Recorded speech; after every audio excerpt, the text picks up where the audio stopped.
Assalamualaikum warahmatullahi wabarakatuh. Alhamdulillahirabbil alamin wassalatu wassalamu ala asyrafil anbiya'i wal mursalin wa ala alihi wa sahbihi ajmain. Alhamdulillah. Masih lagi bersama dengan saya Ustaz Amir Halal dalam My Halal yang hari ini telah masuk pada 24 Ogos 2020. Hari ini telah masuk pada 5 Muharram 1442 Hijri, tahun baru. Biasanya kita bercakap soal kata bab tahun baru, maka kita akan mengambil ibrah daripada penghijrahan baginda Rasulullah SAW. Ya? Bagaimana kita boleh mengadaptasikan berkenaan dengan konsep hijrah dalam ekonomi halal. Hari ini kita bincangkan tentang tajuknya, tentang ekonomi halal, hijrahlah. Jadi siapa yang perlu hijrah dalam bab ekonomi halal ini? Adakah agensi pembimbing? Adakah industri sendiri? Termasuk juga kita sebagai orang awam perlu juga berhijrah. Nak ambil yang halal ke atau nak ambil yang tidak ada sijil juga logo halal. Yang hari ini kita lihat pelbagai isu-isu halal yang tiada penghujungnya. Maka adalah penting untuk kita nak mengetahui konsep hijrah ini. Ya? Jadi nak membincangkan tentang tajuk ekonomi halal hijrahlah di studio pada hari ini. Kita telah pun juga menjemput agensi yang menjadi nadi kepada pembangunan koperasi, iaitu tentang angkasa. Jadi di sebelah kanan saya ialah yang berbahagia Datuk Abdul Fattah Abdullah, Presiden Angkasa yang merupakan juga merangkap Presiden Asian Cooperative Organisation ACO tu. Ya. Assalamualaikum Datuk. Waalaikumsalam. Sihat Datuk? Alhamdulillah. Terima kasih kerana sempat singgah sementara di studio My Halal pada hari ini. Sama-sama. Oh, handsome Datuk. Okey, dan juga nak berkongsikan pengalaman bagaimana konsep hijrah yang nak diaplikasikan adalah di sebelah kiri saya ialah, saya ingat saya nak memperkenalkan juga segan saya. Orang yang tidak perlu nak diperkenalkan. Beliau mungkin juga, tapi adab berilmu ni saya juga nak kenalkan jugalah. Yang tak lain yang tak bukan adalah yang berbahagia Datuk Ustaz Badlisha Alauddin, Imam Besar Masjid Negeri Sultan Ahmad 1 Kuantan, Pahang. Assalamualaikum Dok. Waalaikumsalam warahmatullahi wabarakatuh. Alhamdulillah duduk atas kursi pink ni rasa semangat sikit. Kursi pink tak apa, jangan gelamping. Gelamping salah kau tu tak boleh. Kacau. Jadi sebelum kita nak membincangkan dengan lebih lanjut tentang ekonomi halal, hijrahlah, siapa yang perlu berhijrah, kita lihat dulu bingkisan yang telah disediakan oleh pihak penerbit. Silakan. Gerakan koperasi negara terus berkembang dengan cemerlang dan menyumbang kepada peningkatan sosial, ekonomi dan budaya masyarakat. Menjelang usia 100 tahun gerakan koperasi di negara ini, menyaksikan koperasi berupaya berhadapan dengan pelbagai cabaran, kekal relevan dan berperanan secara berkesan meningkatkan taraf hidup anggota serta memberi sumbangan kepada kemakmuran negara.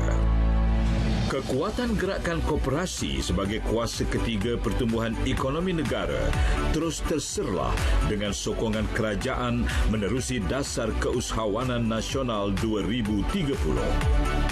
Ianya dirangka untuk menetapkan hala tuju strategik yang menyeluruh bagi membangunkan ekosistem keusahawanan dan menyasarkan koperasi sebagai pemacu kepada pembangunan sosioekonomi yang inklusif. Sebagai badan apex koperasi negara yang diiktiraf oleh kerajaan, Angkatan Koperasi Kebangsaan Malaysia Berhad, ringkasnya Angkasa, berperanan menyatu dan mewakili gerakan koperasi di peringkat nasional dan antarabangsa untuk menjadi pemangkin kepada pembangunan gerakan koperasi negara.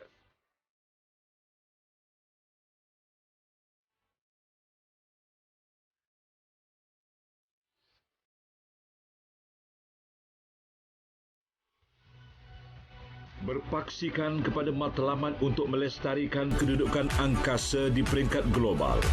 Pelan Strategik Angkasa 2017 hingga 2050 telah dilaksanakan bagi memantap perkhidmatan kepada anggota demi kemajuan gerakan koperasi negara. Angkasa terus memperjuang amalan prinsip berkoperasi tulen dan membimbing serta memudah cara penglibatan koperasi, menceburi sektor perniagaan berimpak tinggi. Usaha diperhebat untuk memastikan pencapaian usahawan koperasi menjadi penyumbang yang signifikan kepada ekonomi negara. Pelan Induk Ekonomi Strategik Angkasa dirangka untuk merangsang perniagaan koperasi menerusi proses eksplorasi, inkubasi, kolaborasi dan inovasi. Menerusi Pelan Induk Ekonomi Strategik Angkasa, koperasi berpeluang menceburi sektor perniagaan yang boleh meningkatkan perolehan koperasi bagi memenuhi sasaran kerajaan untuk menjadikan sektor koperasi sebagai model keusahawanan yang tidak hanya berorientasikan keuntungan semata-mata, malah berperanan memberi manfaat dan kesejahteraan kepada anggota.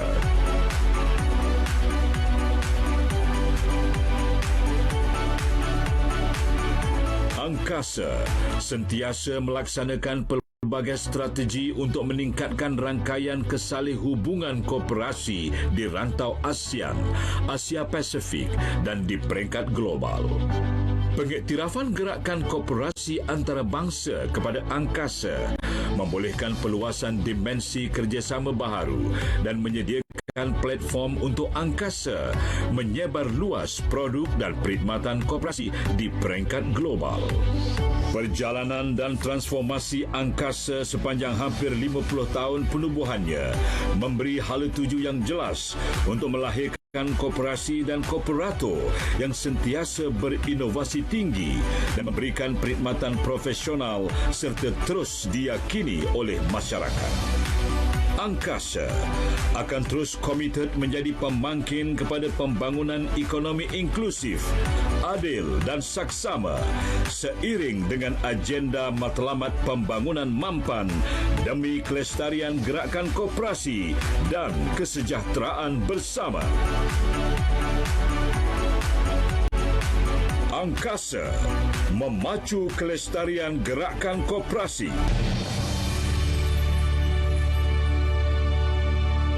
Kita lihat berapa besarnya peranan yang dimainkan oleh pihak angkasa dalam membangunkan ekonomi, termasuk juga ekonomi halal ini. Jadi kalau kita lihat bahawa kalau tak diambil cabaran juga peluang ruang yang diberi yang disediakan oleh pihak angkasa, maka rugilah kita sebagai usahawan Bumi Putra yang ada hari ini. Jadi sebarang soalan bolehlah menghubungi kami di sini di talian 032288 7876 032288 7876 atau juga boleh tanya soalan komen di ruang di FB My Halal TV1, FB My Halal TV1. Jadi sebarang persoalan, cadangan bolehlah diberikan komen di bawah itu, di samping bolehlah menghubungi kami di sini. Baik.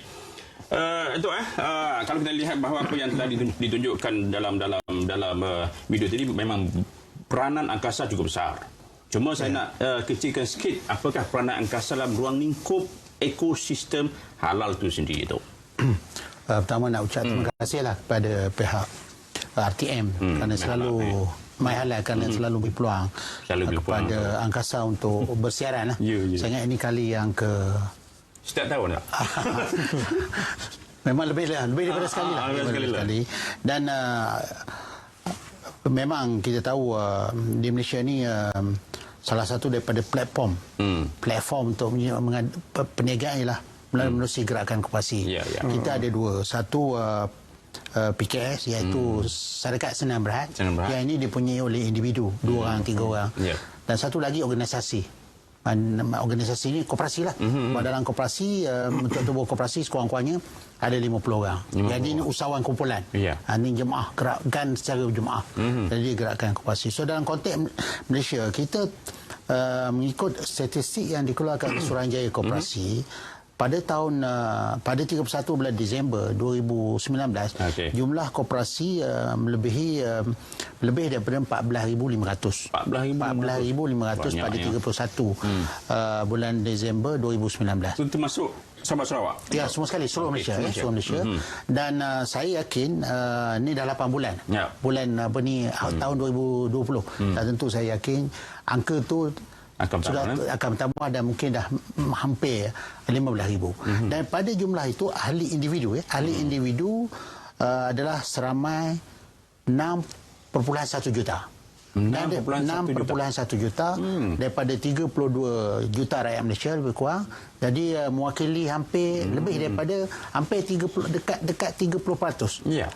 Rakyat Malaysia adalah merupakan ahli koperasi. Maknanya kalau kita pergi Pekansari, Pasar Malam, Datuk Badli, kita akan bertepuk bahu tu 30 orang tu daripada 130 orang koperasi. Jadi kekuatan macam mana kuat koperasi di Malaysia. Dan daripada jumlah itu mengikut rekod SKM, SKM adalah merupakan agensi kerajaan yang diberi tanggungjawab untuk sebagai regulator dan juga menguruskan, agensi kerajaan menguruskan penubuhan, kawal sia, pembangunan gerakan koperasi secara amnya. Dan daripada mengikut SKM, daripada jumlah 6.1 juta ahli koperasi, 68% adalah merupakan orang Melayu. Bila kita cakap Melayu ni Muslim lah. Sebab ada Malaysia ni 86%. Maknanya hampir 5 juta lah. Hampir 5 juta orang ahli koperasi lah orang Melayu. Dan sudah tentulah dalam konteks kita Malaysia bila sebut Melayu dia mestilah orang Islam. So melihatkan kepada besar jumlah anggota koperasi yang beragama Islam, sudah tentulah angkasa mengambil kira tentang menjadikan, kalau boleh kita nak jadikan koperasi ini juga sebagai satu daripada platform yang jadi budaya. Menjadi way of life pada masyarakat di negara kita. Maknanya kalau boleh pakaian dibekalkan oleh koperasi, pengangkutan dibekalkan oleh koperasi, pendidikan semua maknanya keseluruhan. Keseluruhan cara hidup kita mengamalkan budaya koperasi. Pada konteks ini kita mengambil kira bahawa kita nak jadikan koperasi ini cara hidup berkoperasi ini menepati ciri-ciri Islam. Syariah compliant. Pematuhan syariah. Tadi sebut tadi lebih kurang 14,500 lebih koperasi dan juga mewakili 6.1 juta anggota. Jadi saya nak tanya Datuk Bat, adakah Datuk Bat juga sebagai ahli koperasi ni? Ahli lembaga koperasi. Lembaga koperasi. Kena jadi anggota koperasi. Baik. Jadi kalau kita lihat nak dikaitkan dengan ekonomi halal tu, kalau kita lihat bahawa Rasulullah SAW telah menjadi idola yang terbaik untuk kita nak berhijrah kepada yang lebih baik. Jadi kalau nak dikaitkan dengan ekonomi yang ada pada hari ini dengan corak lanskap yang telah digariskan oleh baginda sallallahu alaihi wasallam, bagaimana tu? Baik, terima kasih. Assalamualaikum warahmatullahi wabarakatuh. Waalaikumsalam. Bismillahirrahmanirrahim. Alhamdulillahirabbil alamin wassalatu wassalamu ala asyrafil anbiya'i wal mursalin wa ala alihi wa sahbihi ajma'in, amma ba'du. Sahabat saya Al-Fadhil Ustaz Amri, seterusnya yang saya hormati juga rakan bicara wara Datuk Fatah, kita merasa beruntung dapat bertemu dengan orang kuat angkasa di Angkasa Puri. Bukan senang, dua angkasa bergabung. Angkasa bergabung.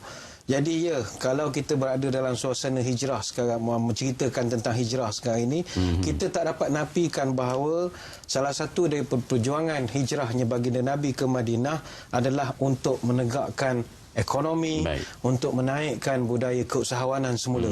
Sebab orang-orang daripada Mekah ni asalnya mereka ni orang berniaga. Tapi bila sampai ke Madinah, mereka dapati ekonomi di Madinah dikuasai oleh sekelompok golongan tertentu saja. Pasar-pasar ekonomi dikuasai oleh orang lain. Jadi Nabi SAW ketika itu telah pun mengarahkan beberapa orang sahabat untuk buat kerja-kerja mengambil balik ekonomi. Sebab itu kita selalu sebut, kita selalu dengar Nabi sampai Madinah, dia buat 3 perkara. Dia mempersaudarakan Ansar dengan Muhajirin, dia membina masjid, dia buat perjanjian dengan orang Yahudi. Tapi orang lupa satu lagi, memperkukuhkan ekonomi.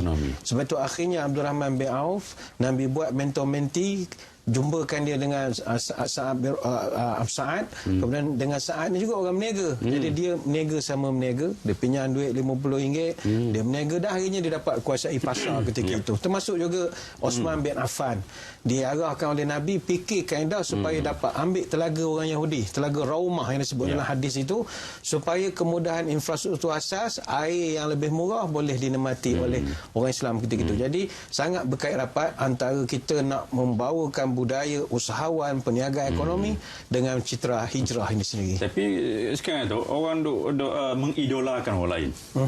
Kan, orang yang bukan Islam dan sebagainya. Sedangkan yang Islam telah meletakkan baginda ni sebagai idola kepada businessman ini. Ya, Kenapa betul. kita tak menjadikan orang-orang Islam ni sebagai idola dalam Jadi saya melihat begini. gitu? Saya melihat begini, orang Islam ni dia jarang menunjukkan Nabi sallallahu alaihi wasallam sebagai tokoh perniagaan.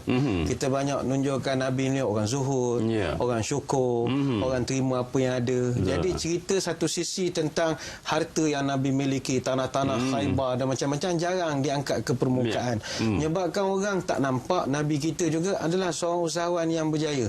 Dan benda ni dah ada kefahaman sedikit demi sedikit. Cuma sekarang ni kalau kita tengok masalah perniagaan sekarang, dia bukan semua orang boleh berniaga. Itu prinsip. Niaga ni dia macam main bola juga. Main bola juga. Kita tengok orang dalam TV ngelecek bola. Boleh buat rasa try lah. Belum tentu. Ronaldo tak nampak mudah kan? kita buat terlentang, kaki perut je bergerak, bola tak bergerak pun. Dia macam berniaga. Tengok orang jual burger rasa nak jual. Orang kita dia pula asal pandai masak sikit rasa tu boleh berniaga dah. Jadi bila buat bungkus.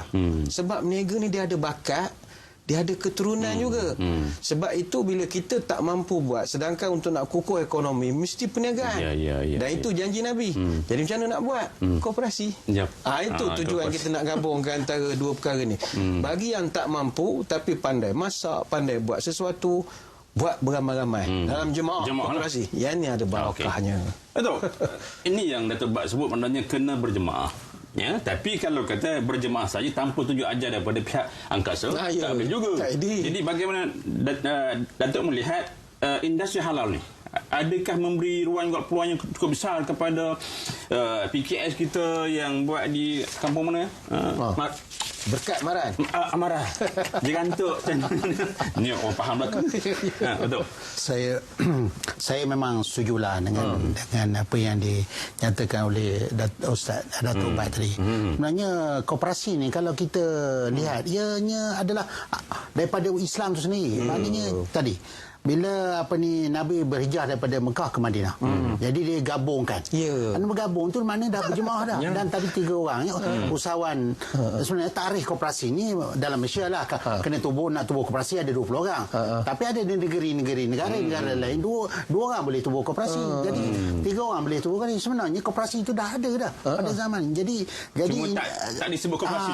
Tak disebut. Bila ada kerjasama dan satu perkara lagi betul. Bila kita nak buat sesuatu, tak kira dah berniaga apa juga mesti ada ilmu. So dalam konteks ini kita lihat penting. So dalam kepentingan itulah maka angkasa kita menawarkan diri dan kita atur strategi macam mana kita boleh membangunkan khususnya koperasi dalam usaha untuk merebut peluang menyediakan produk ataupun apa juga perkhidmatan yang halal. Kerana kita memang mendukung nak mempertabatkan maqasid syariah seperti mana garis panduan tadbir urus syariah yang dikeluarkan oleh Suruhanjaya Koperasi kepada koperasi-koperasi, dan angkasa telah diminta untuk mengkepalai konsep ini supaya kita sama-sama dapat menyediakan untuk keperluan koperasi. Jadi berbalik kepada potensi produk-produk halal. Jadi kalau mengikut statistik yang dikeluarkan dari peringkat global pada tahun pasaran global pada tahun 2000 tahun lepas ada berjumlah sebanyak 7 trilion. 7 trilion. Ini peringkat global. Dan kita tahulah umat Islam di dunia ini ada 1.8 bilion daripada seluruh. Jadi ini potensi. Dan kita tahu produk halal ni bukan saja mendapat permintaan ataupun bukan saja diperlukan oleh orang Islam, tetapi sekarang kita lihat orang bukan Islam pun sendiri amat menarik ataupun selalunya akan memberi keutamaan kepada produk halal, kerana mereka tahu bahawa dari konsep halal kita bukan saja proses bukan saja halal, tetapi dari segi kesihatan, dia punya kebersihan. Jadi kita tahu untuk mendapat taraf sijil halal itu bukan prosesnya adalah begitu teliti, sehingga kalau di dalam pengetahuan saya lah, di dalam dunia ini antara sijil halal yang paling laku sekali ialah sijil halal yang dikeluarkan oleh JAKIM. Itu itu tak dapat dinafikan. Betul. Manakala sebut sijil halal Malaysia tu tak ada masalah. Kan? Semua orang kenal. Salah satu sebab kerana proses. Keduanya dia keluarkan oleh otoriti, iaitu kerajaan. Ada setengah negara itu saya dipahamkan dia macam-macam lah. NGO boleh keluar. Jadi itu kita tak petikaikan lah. Tapi yang kita nak nampak lebih baik, dan ini peluang pada kita, dan kita kena bergerak ke arah tu, selain daripada mencari yang halal tu wajib pada kita. Itulah yang mana bahawa peluang yang cukup besar yang ada di luar sana. Jadi ayuh kepada usahawan-usahawan yang berada di luar sana, rebutlah peluang, dan juga kita kena pastikan juga hendaklah mencari angkasa yang boleh membimbing mereka ini. Baik, kita ada pemanggil kah? Baik, Assalamualaikum. Assalamualaikum. Waalaikumsalam warahmatullahi wabarakatuh. Siapa di luar sana?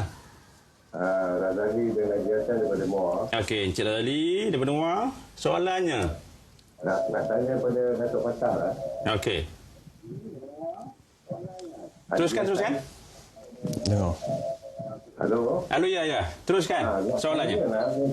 Kalau populasi ni memang dia tetapkan ke? Kalau ahli tak macam dia orang bagi dividen, kalau kita tak menghadirkan diri masa mesyuarat mesyuarat agung ataupun mesyuarat tahunan, jadi duit dividen daripada duit keuntungan lah daripada populasi ni tadi kita tak boleh dapat. Okey. Jadi nak tahu lah pencerahan daripada Datuk Fattah. Kita akan beri peluang kepada Datuk Fattah. Kalau tak hadir. Yang pertama tu tadi. Yang keduanya. Okey, yang kedua. Yang keduanya nak tanya lah, mana macam saya nak dia buat perusahaan makanan ringan semua ni tadi, kooperatif tadi kan. Jadi kalau kita nak buat permohonan sijil halal ni tadi, perlu ke mana kita pengurangan taking semua dalam kawasan rumah? Okey. Jadi kalau kita dalam kawasan rumah memang tak digunakan untuk dapat persetujuan halal. Baik. So ada dua soalan, satu tentang koperasi, satu tentang nak mohon sijil halal. Jadi sebelum itu kita juga Datuk Fattah nak jawab, kita berehat seketika. Kita akan kembali selepas ni. Jangan ke mana-mana.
Okey, masih lagi bersama dengan kami di My Halal. Hari ini kita bincangkan tentang tajuk ekonomi halal, berhijrahlah. Siapa yang perlu berhijrah ini? Sama ada industri, sama ada agensi, atau juga kita sebagai seorang pengguna. Jadi berbalik pada persoalan yang ditanyakan Datuk tentang dividen dengan bonus sebagainya. dapat kita dapat ni. Betul. Dividen ni dia bayar Tuan Haji Cik Zali Cik Zali tadi. Dividen ni dia bayar berdasarkan kepada saham kita. Jadi kalau saham kita contohlah 1,000. Kalau Mesyuarat Agung setuju dividen tahun ni 10%, maknanya dia dapatlah RM100. Itu dia. Jadi hadir tak ada mesyuarat itu bukan persoalannya, kerana base asal dia kepada saham dia. Jadi dia boleh cuma biasa amalan koperasi dia akan bagi tempoh dalam masa 3 bulan untuk sama ada disuntuk ataupun kalau tak disuntuk, dividen itu akan dimasukkan sebagai kepada saham dia. Jadi tambahan kepada saham lah. Maknanya tadi kalau dapat kalau 1,000 tambah RM100, maknanya pada tahun depan berikutnya dia akan ada 1,100. Itu dia punya konsep terpulang pada keputusan di peringkat koperasi masing-masing lah. Itu dia punya. Yang tak datang mesyuarat tak dapat tu allowance kehadiran mesyuarat. Sebab ada juga koperasi biasanya lah besar sikit itu terpulang pada jumlah tu terpulang pada koperasi. Bila datang mesyuarat adalah allowance kehadiran. Ini dibayar dia sebagai galakan dan ini dibayar kepada mereka yang hadir saja sebagai insentif untuk mereka yang hadir. Kos lah macam kita sitting allowance. TNT lah. TNT macam itu. Siapa datang dapatlah. Okey. Jadi kena faham konsep saham dengan allowance tadi yang hadir dapat ni. Baik. Berkenaan dengan permohonan sedia halal, saya minta Datuk Pak dia pula suruh saya jawab. Mengikut manual prosedur pensedia halal Malaysia, kalau syarat dia adalah mesti memiliki satunya adalah lesen perniagaan atau juga lesen yang dikeluarkan oleh Suruhanjaya Syarikat Malaysia. Yang kedua, mesti ada lesen pihak berkuasa tempatan. Juga surat akuan daripada agensi yang terlibat. Contohnya, kalau kata tuan tadi bernaung di bawah Angkasa boleh mengeluarkan surat akuan agensi yang mana bawah bimbingan Angkasa. Cuma dalam hal ini, kalau buat di rumah, isunya lah buat di rumah. Dalam rumah memang tak dibenarkan. Juga tidak diberikan sedia halal kepada pengusaha yang buat dalam rumah. Tetapi kalau dibuat di tepi rumah, diasingkan. Dan juga istilahnya yang disebut sebagai bengkel ke apa?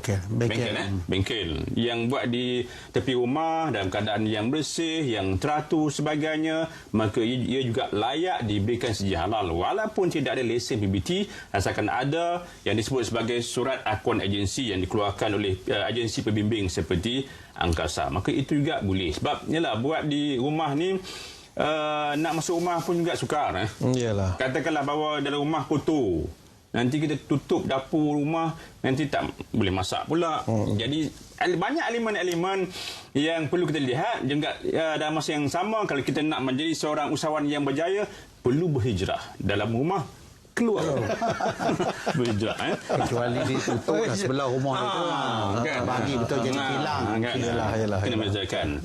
Jadi yang dia orang kata, kalau orang rumah, nanti kita tanya. Kalau kita lihat bahawa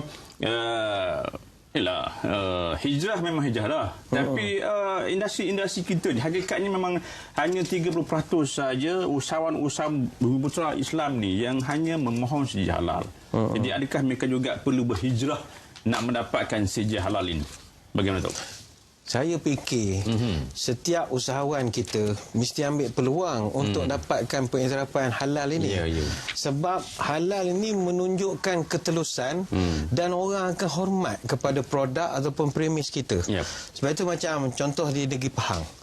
Sekarang ni Jabatan Agama dengan kerjasama JAKIM, dia dah mula meluahkan penganugeraan sedia halal itu kepada kantin-kantin asrama sekolah misalnya. Bagus. Atau dewan makan sekolah. Jadi ini satu benda yang baik. Dia tak ada pun tetap ada pelanggan. Tapi kalau dia ada, orang jadi hormat pada dia. Sebab kita tahu proses bukan senang nak dapat. Ada pemeriksaan, pemantauan. Sama juga sekarang ni Jabatan Agama sedang berusaha supaya setiap hospital pun ada juga. Dapur-dapur mereka, kafeteria dapat. Termasuk R&R sepanjang jalan Leboi Pantai Timur ke jalan kanan.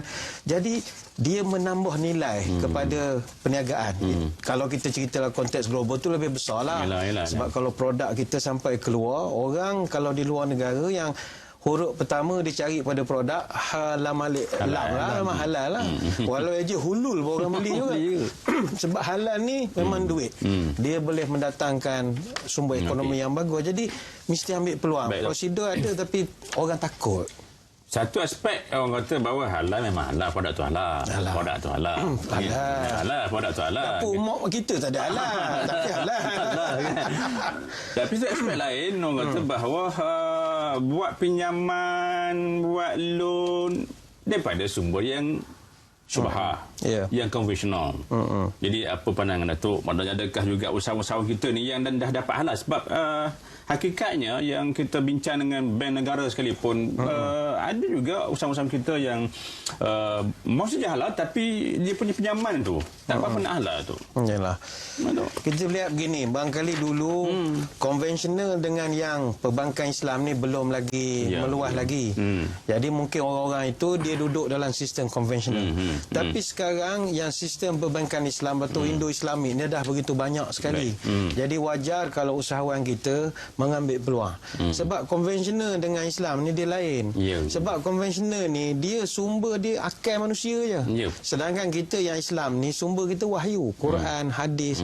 Jadi Tuhan tahu masa depan, dia yang sesuai bagi panduan. Konvensional ni pula dia fikir untung saja. Sedangkan kita yang agama ni dia ada kebajikan, ada nak fikir nolong orang, tak kaya sangat sampai orang jadi susah. Jadi saya ingat orang kita dah mula kena cari alternatif lain. Dulu kita boleh bagi alasan tak ada. Tapi sekarang dah ada. Sama macam hiburan. Dulu hiburan Islamik memang tak ada. Sekarang dah ada. Tinggal kita memilihnya saja. Ceramah pun banyak dah kan? Online dah. Kita milih. Kita yang pilih. Okey Tok, kalau kita lihat jadi Datuk Bat telah juga sentuh berkenaan dengan pematuhan syariah. Sebab kalau kita lihat sebelum ni memang JAKIM kita tak menjadikan prasyarat wajib mesti ambil daripada Islamic loan lah. Tapi sekarang ni dia dah ke arah itu. Saya lihat Angkasa telah mencipta ruang itu yang disebut sebagai pematuhan syariah. Jadi apa komentar? Apa ni antara inisiatif awal yang dibuat oleh pihak Angkasa lah, khusus nak memastikan seboleh mungkin koperasi, khususnya koperasi yang dimiliki oleh dianggotai oleh majoriti orang Islam, orang Islam, dalam sektor pembiayaan. Kita tahulah koperasi ni antara perniagaan yang popular, koperasi adalah pinjaman. Pinjaman. Jadi kita ada lebih daripada 600 buah koperasi yang menyediakan pembiayaan peribadi. Pembiayaan peribadi. So antara strategi kita ialah kita dah design SOP untuk disediakan bagi koperasi ini mengikuti supaya kita boleh perakukan bahawa koperasi ini melaksanakan patuh syariah ke. Jadi setakat ni kita telah pun sebahagian besar daripada koperasi itu dah ada. CJ ini menerusi yang CJ yang dikeluarkan oleh Angkasa. Tapi ini kita ni peringkat koperasi saja dan telah diiktiraf oleh Suruhanjaya Koperasi lah. Jadi tapi masalah pula sekarang ni bila kita ada CJ patuh syariah, ramai pula orang yang menggunakan CJ patuh syariah Angkasa ni sebagai strategi untuk meningkat keyakinan orang untuk melabur. Jadi setakat ni kita dah ada lebih daripada 13 kes CJ kita ni dipalsukan oleh bukan koperasi. Jadi ditampal di mana-mana, orang tengok Angkasa punya saya. Maksud ini maknanya nak melabur nak apa senang. Orang kaya tu patuh syariah. Ini pula problem kita.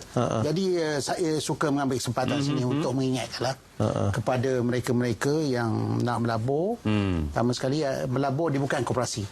Jadi cek betul-betul kerana CJ patuh syariah yang dikeluarkan oleh Angkasa atas sokongan SKM ni untuk koperasi saja, bukan koperasi belum lagi. Memang ada permintaan daripada mereka, tapi kita buat koperasi dulu sebab kita nak pastikan koperasi ni betul-betul, dan setakat ni memang separuh daripada itu telah pun dan kita akan nak pastikan kalau boleh 100% koperasi terlibat. Berapa tadi tu? Ada 60? Dia ada 600 lebih. 600 lebih dan separuh daripada itu telah pun apa. Kalau nak cek kesahan sijil tu dia ada CJM, betul CJM, dan dia ada hologram tu.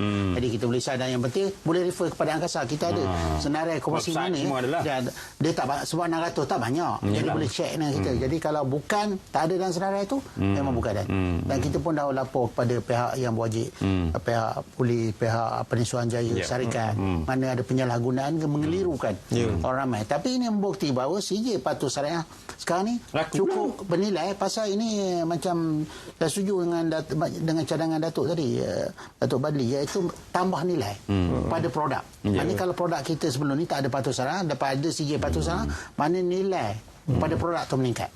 Nilai value dia meningkat. Ini antara strategi yang kita laksanakan. Selain bahawa ini tuntutan wajib yang kita kena buat lah. Sebab tu juga dalam isu tentang tambahan nilai kan. Sekarang ni dah ada pun yang syarikat yang dapat halal, dia keluarkan zakat.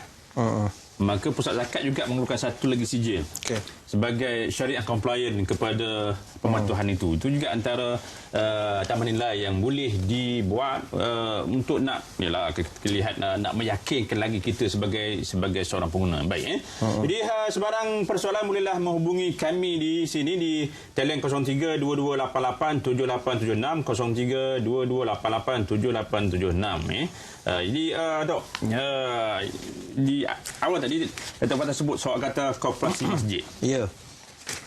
Sebagai imam besar.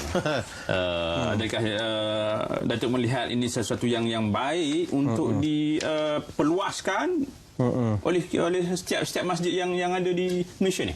Baik, terima kasih. Memang kita dah banyak kali bincang perkara ini. Dalam konteks Malaysia, kita masjid saya ada berapa? 6,000 lebih. 6,500. Bayangkanlah 6,000 masjid. Ada 3,000 termasuk yang surau. Iya, surau Jumaat. Kalau kita gabung semua simpanan, lebih kurang dalam 300 juta senang-senang boleh dapat. 300 juta ni katalah kita labur 1/3 saja, lebih kurang dalam 100 juta. Pulangan dia mesti bagus. Tapi masalahnya kita orang masjid, kita bukan orang meniaga, bukan orang melabur, kita tak pandai. Betul kalau kesemua ni dapat bergabung, jadikan satu koperasi ke benda ke, ada orang yang pandai lakukan duit kita macam mana, insya-Allah kita dah tak perlu lagi nak fikir cari dana masjid dengan kutip tabung, golek tabung, tak perlu. Dah ada orang yang boleh laburkan cara baik. Hari tu UKM pernah buat kajian, duit masjid 7.8 juta tak dibelanjakan. 7.8 juta tak dibelanjakan, dia simpan. Keras begitu je dalam tabung. Dia tak bergerak ke mana-mana. Yalah, kita tak boleh salahkan dia orang terikat dengan fatwa, salah faham konsep wakaf macam-macam.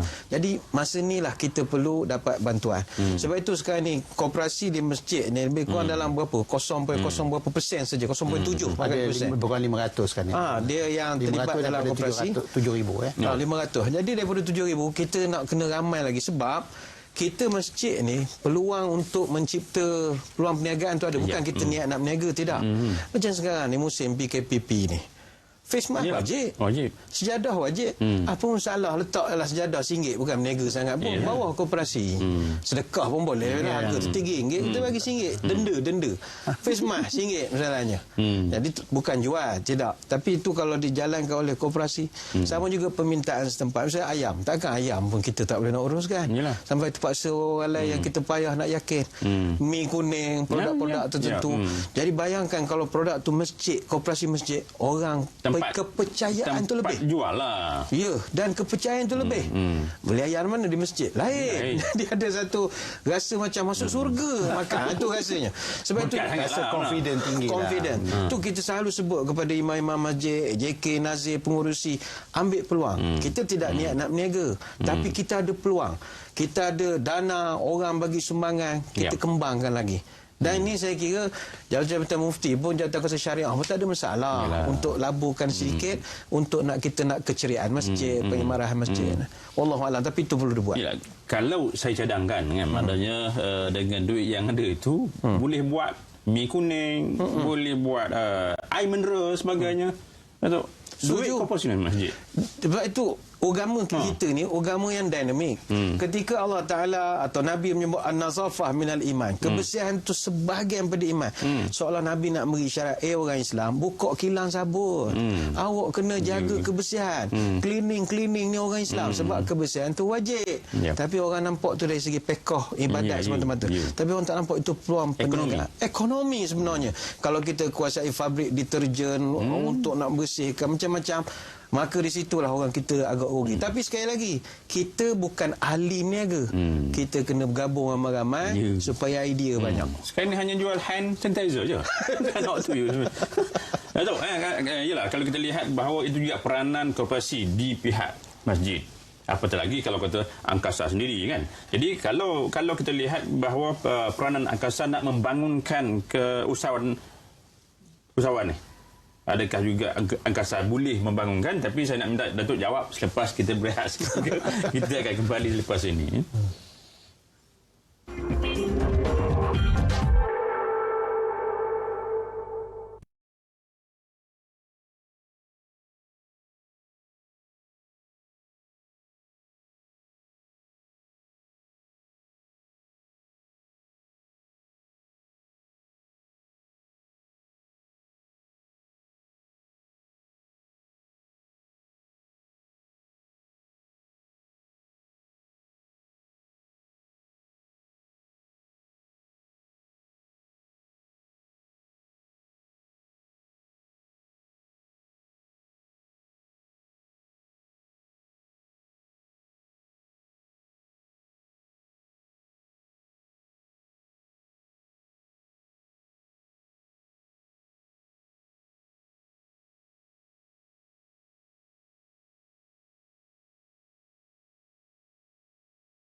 Kita mesti berjemaah. Kita mesti berjemaah. Itulah ungkapan yang sering kali disebutkan oleh Datuk Bat, Datuk Fatah juga sebut. Dalam hal ini kita mesti berkooperasi lah. Berkooperasi. Baik. Jadi fungsi Angkasa tadi Datuk nak membangunkan usahawan-usahawan ini yang seharusnya juga mereka kena berhijrah tapi tempat tak ada ni. Datuk macam mana? Okey, dalam konteks macam saya sebut awal tadi, dalam konteks usahawan ni ialah Angkasa ni, koperasi ni usahawan organisasi, bukan individu. Baik. So jadi kita tahulah kita ada 14,000 koperasi, berbagai-bagai aktiviti yang dibuat oleh koperasi. Ada koperasi pertanian, ada koperasi kesihatan, ada koperasi pembiayaan tadi banyak. Dan kita lihat salah satu daripada masalah oleh kerana 86% adalah orang Melayu. Masalah Melayu di luar dengan masalah Melayu dalam koperasi sama saya. Kan? Kita ada kemampuan untuk keluarkan produk.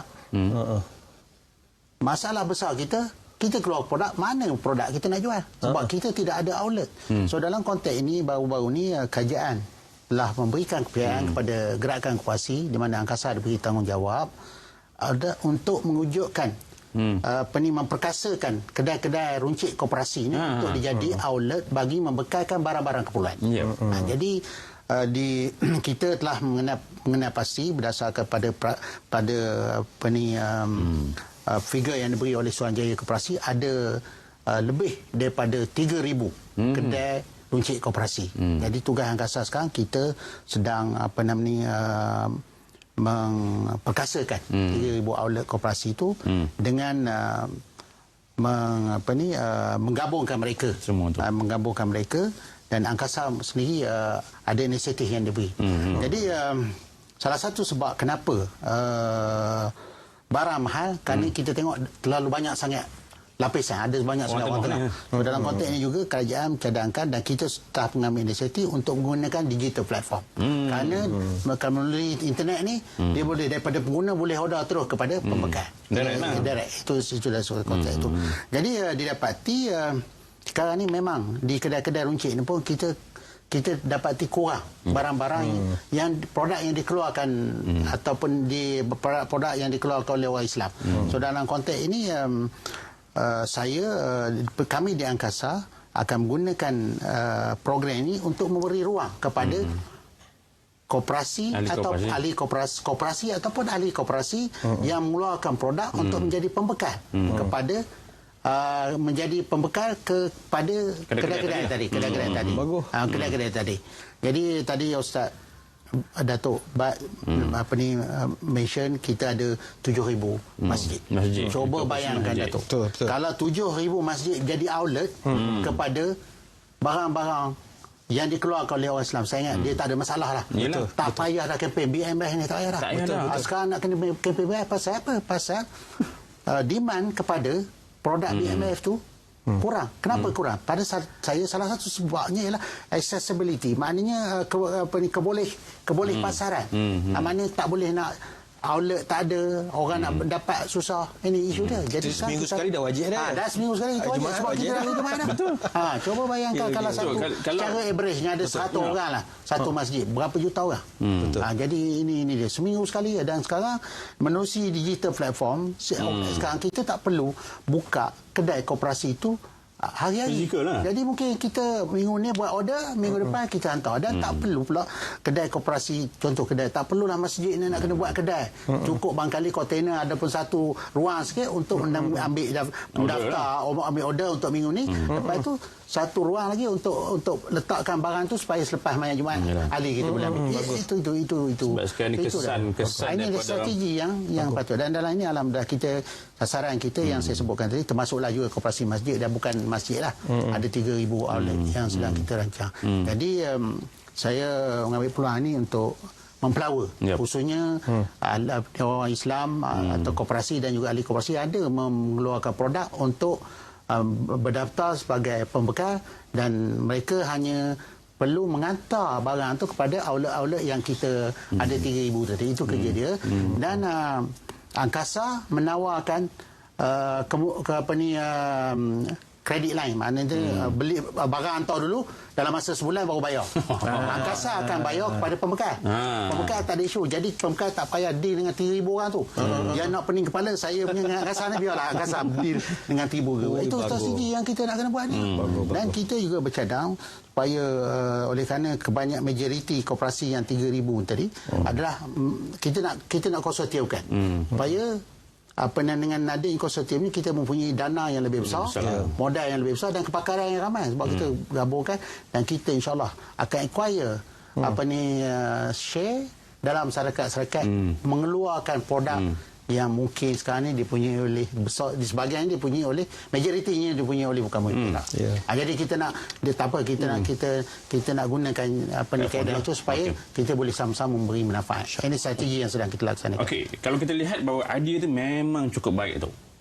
Cuma sekarang ni produk ada, tempat ada, tapi orang buat tak tahu kecanaan orang nak beli produk yang ada halal ni. Jadi bagaimana Datuk melihat hari ini, generasi yang ada hari ini orang cakna ke tak cakna nak beli produk yang ada sijil dan juga logo halal tu? Kalau tengok kita selaku pengguna, saya ingat orang kita semakin cakna sekarang ni. Terutama kalau kita khususnya pergi keluar negara lah, pergi ke Singapura misalnya, sudah pastilah tempat kita tuju yang ada logo halal lah.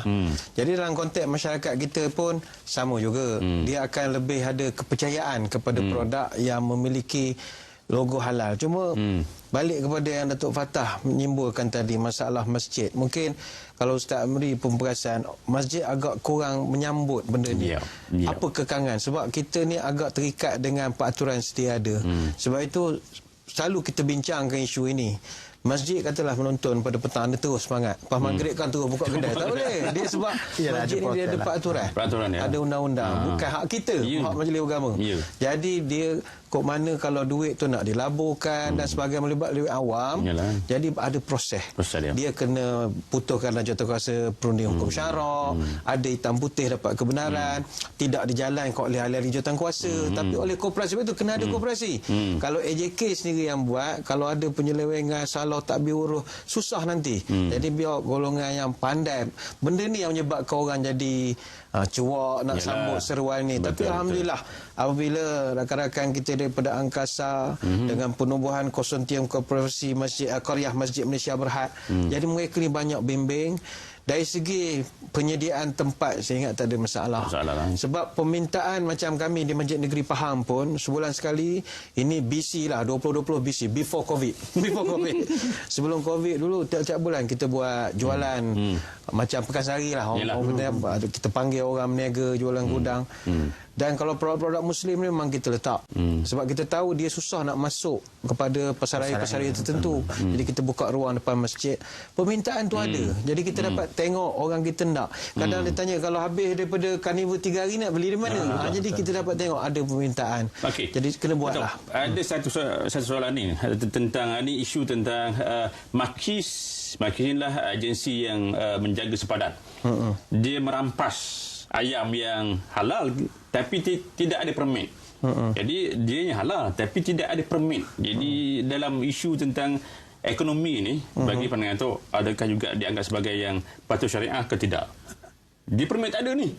Halal jual barang halal. Barang halal. Mana sembelih elok. Masuk tak halal. Payah nak jawab ni. Cuma ginilah, apa juga bentuk sumber-sumber ekonomi atau perniagaan ni, dia kena jaga 4 perkara je. Jangan pertama ada riba, nombor 1. Nombor 2 jangan ada jahalah. Yang ketiga darar, 4 gharar. Betul. Selesai 4 ni, jual apa saja. Jadi itu tadi masuk gharar. Ada penipuan, penyelewengan, tidak istihar yang sebenar. Asalkan menipu, laisa minna katanya. Bukan pok kita. Tak transparent. Dia 4 tu seminit tu sebagai kesimpulan. Akhir ni. Okey, ialah saya ambil peluang ni sekali lagi lah untuk sama-sama, khususnya masyarakat Islam, sama-sama untuk dengan angkasa untuk kita bangunkan bangunkan peluang yang ada bagi bukan saja untuk pulangan daripada segi ekonomi, tetapi juga nak menyediakan kemudahan produk yang wajib bagi kita. Lain daripada itu juga kita boleh kuatkan lagi ekonomi, membuktikan bahawa kita boleh berjaya macam juga orang lain lah. Tapi mesti berstruktur dan berstruktur lah, dan mesti ada bimbingan. Dia tak boleh buat seorang-seorang. Dan kita ada strategi macam masalah yang dibangkitkan oleh Datuk Bat tadi antara duit masjid dengan duit masjid, sebenarnya itu tak timbul. Duit masjid memang kita boleh usik. Ini bukan korupsi. Duit korupsi adalah duit yang disumbang sebagai saham oleh ahli-ahli karyah tu. Masjid nak bagi boleh, tapi dalam konteks derma. Kita boleh. Okey, Datuk. Ya, kita ucap ribuan terima kasih kepada angkasa. Sebab kita orang masjid, kita bukan nak berniaga. Kita ada jawatan bendahari ke pedak. Tapi sebab kita ada potensi. Orang sumbang duit. Dan sampai bila kita nak ngutip derma? Kita kena fikir di luar kotak. Benda yang kita ada, gunakan, tapi mesti cari orang ataupun kumpulan yang kita boleh dapatkan kepakaran mereka, bantu kita dan kita pun bantu mereka. Terima kasih angkasa.